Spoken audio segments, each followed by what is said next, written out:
Peggy 12.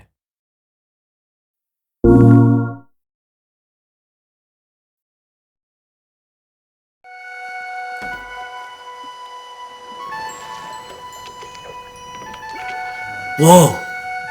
It wasn't doing that before. There's a real visceral sense of being immersed in the game when you're holding something physical in your hand and you do it. The controller itself really contributes to the feeling that you are a wizard. You have a magic wand in your hand, and Finn has a magic wand in his hand. It's the best one-to-one connection with a character that I've ever felt. When we first took the controller and whirled it over our head and saw the apprentice conjure a tornado out of the ground, it's like, that is something different. That is not just another press the button and cast your spell. He just conjured a tornado. This is awesome.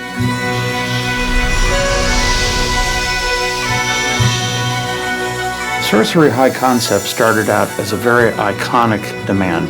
What if you one day found a magic wand in a box? What would you do with it? What would you try? What would you hope and imagine that it could do? This is fun! Sorcery was designed from the ground up to be a move title. With a lot of games, you start sort of retrofitting, saying, oh, we're going to take an existing game that has a DualShock control scheme, and then try to figure out how to work the move into that.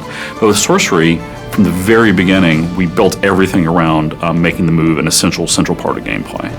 Of many places that I've worked, our studio's a little different in that we are a little more physical, and we kind of embrace that, especially working with the move. So when you cast a spell and to throw up your arm in a shield is really something that came out of how we talked about the game.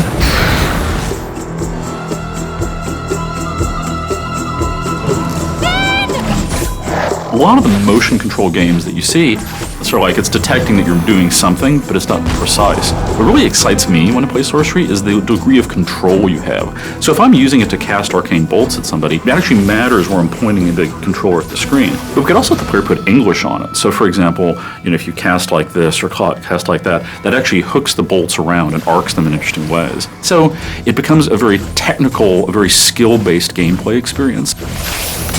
Fighting is active. Drawing a firewall, throwing a bolt through it. Those movements are quick, fast. Spell switching is on the fly, and it's a movement, it's not a button press. As you get deeper into Sorcery, you learn more spells. You gain a command over the elements: ice, fire, wind, electricity. Then we found that combining them was cool. Cast your whirlwind through fire, the fire is sucked up off the ground and your whirlwind becomes a fire tornado. Cast your bolts into a firenado and fire bolts are multiplied and spread throughout the arena. Every spell in Sorcery can be combined with the other spells to produce a deep combo system that lets you just attack your enemies in a wide variety of ways to maximum advantage. A troll! That thing is huge! This way, come on!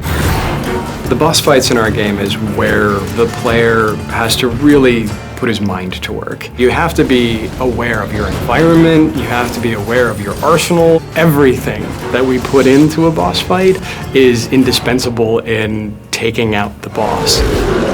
Hey, you! Sorcerer! Finn, we don't have time for this. You don't have time for not this, smart cat. Potions are the way to power. Alchemy is the flip side of all the action gameplay. In Alchemy, you're using the motion controller, but it's not under the pressure of combat. You discover many unusual ingredients. So our alchemy system, which is the key to level progression, involves mixing these elements together. And we make sure that with our move, we do this in a very visceral sort of a way.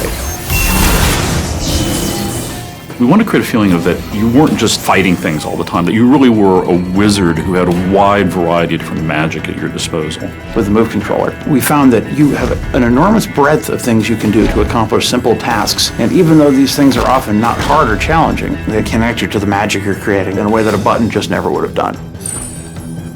That's the heart of what makes the motion control experience potentially a permanent part of serious hardcore gaming, is people are realizing that this device lets me have a much richer interaction with the world than any traditional gaming device.